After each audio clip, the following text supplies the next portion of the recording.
the one thing I wish I had known that I could have focused on that has a huge impact on fat loss. And that is, without further ado, I wish I would have taken my protein intake more seriously.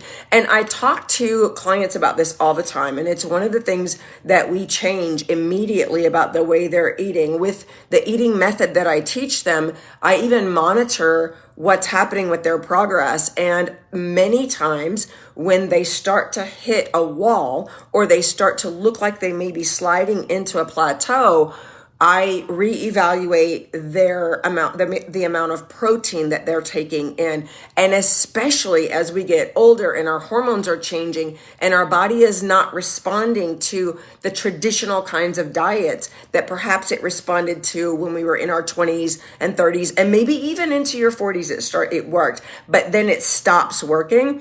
Protein is a very complicated yet simple way to adjust what you're doing to get results.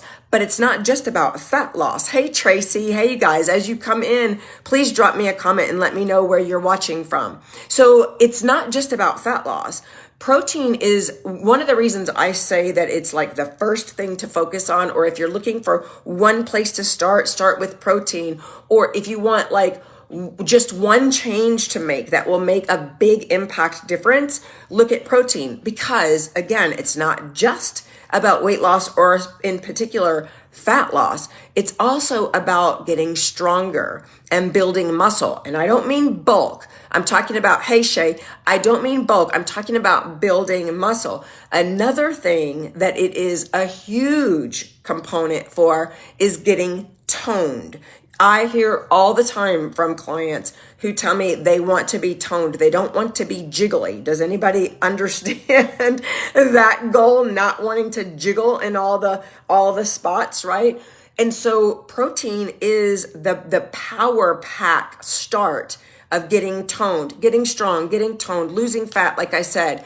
And really, in general, just working on improving your health. Protein is vital to all of those things. And so let me kind of give you just a little 101, if you will, about protein.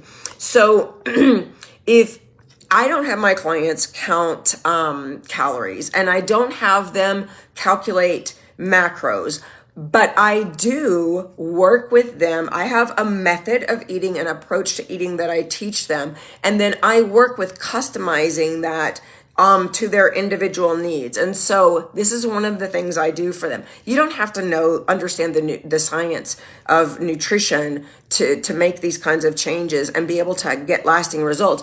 But one of the things I do for them is I actually calculate how much protein they should be eating, all right? And it's different for all of us. It's dependent on your goals. It's dependent on whether you are premenopausal, if you are starting to see some signs of perimenopause, if you're in menopause, or you're post-menopause. All of those factors really determine how much protein you should eat. And so what I'm giving you here is kind of the 101 of protein, the really quick course on it. And so when I tell you to increase your protein, taking that first step is a great first step. If you want to seriously work on your goals, you've got to get a little more specific and get a little more individualized guidance on how much protein to eat. But here's kind of a general guidelines for understanding protein.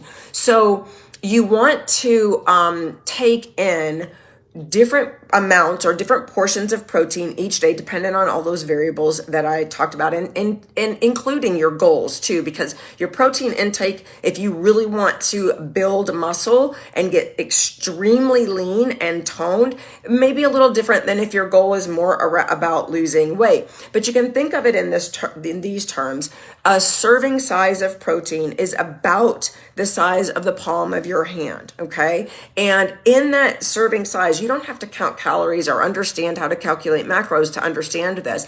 In that one serving, and it varies from food to food source, but that protein is about 25 to 30 grams in one serving. So if you really focus on just increasing the amount of protein that you're eating over the course of the day by making sure you have protein every time you eat, whether it's a meal or a snack, you have a really, really great starting place for really basically all of the kinds of goals that my clients really want to work on. So I hope that is helpful. If you're interested in learning more about, Jack's just joined me. If you're interested in learning more about the particulars around that, you can certainly DM me and we can chat. But I just kind of wanted to give you an answer to that. Like, if I only am going to do one thing, what's kind of like the one huge impact change that I can make? And it's upping your protein. Also, drop me a comment if you guys would, somebody said hello. Say, hey, Miss Wendy. Hi. Drop me a comment if you would like a list of, for example, protein sources. Like, what could you add to your meals? What kinds of snacks could you have that would be really healthy protein-based snacks? If you drop a comment, if enough of you want that, I'll put together a resource and I will shoot it out to you guys.